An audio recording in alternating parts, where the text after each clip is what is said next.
Austin Reaves, breakout season, possibly. Let's get into it. So, as you can see from the stats, Austin's had a pretty decent jump his entire career from year to year.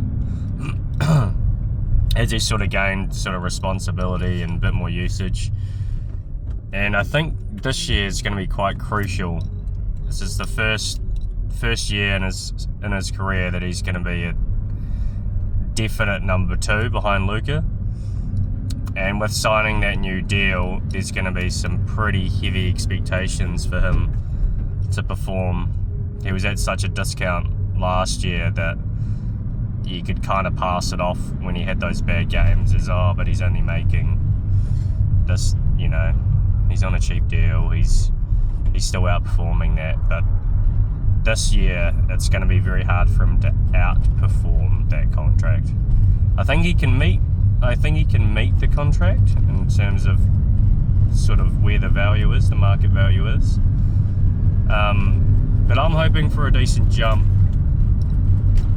He's 23 points last year.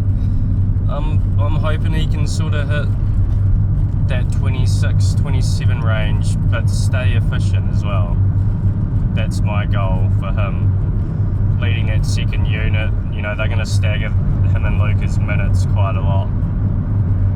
And he's going to have a lot more shooting around him to open up that floor for those drives. He's plays similar to Luka, but he likes to get downhill a lot more off that screen.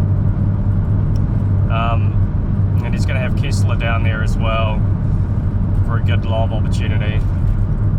I think he really just needs to... I like the volume of his three-point attempts, but if we could get it just a couple percent higher, like if he could be like a 38-39% from 3 at sort of 6-7 attempts, that's great value as well. With his free throw percentages, that's great. It's sort of high 80s, and he gets the line a lot. He gets the line, almost like Luka does. Luka's the best in the league, so he's not at that level, but the combination of the two of them, it's probably the best foul drawing backcourt in the league. The assists, you're going to hover probably around that 4 or 5 range. I'm not overly concerned about that number. If that can creep up a bit, that'd be great.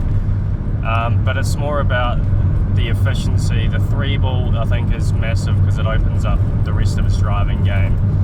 And just that team in general will perform a lot better with him shooting it better from deep. It also in turn helps Luka's game quite a lot. Defensively, I think it's a little bit overblown how bad he is on defense. He's actually a pretty good team defender. He does just get overwhelmed a little bit with his frame.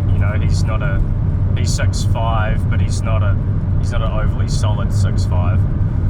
The thing we're going to be looking for as well is just those performances against some of those elite defenses like OKC and San Antonio. If he can hold out on those teams and actually maintain that scoring output and efficiency, that's an extremely positive sign for the playoffs next year.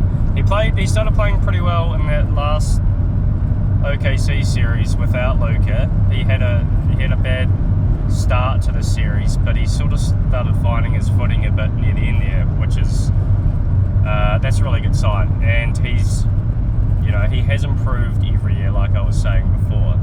So it's clear that he puts the time and effort into improving, which you can't say, unfortunately, about every NBA player in the league.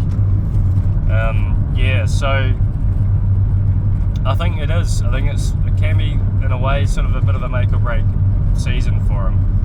If he has a horrible season this year, is Luka going to be thinking, is this really the right guy to be my number 2?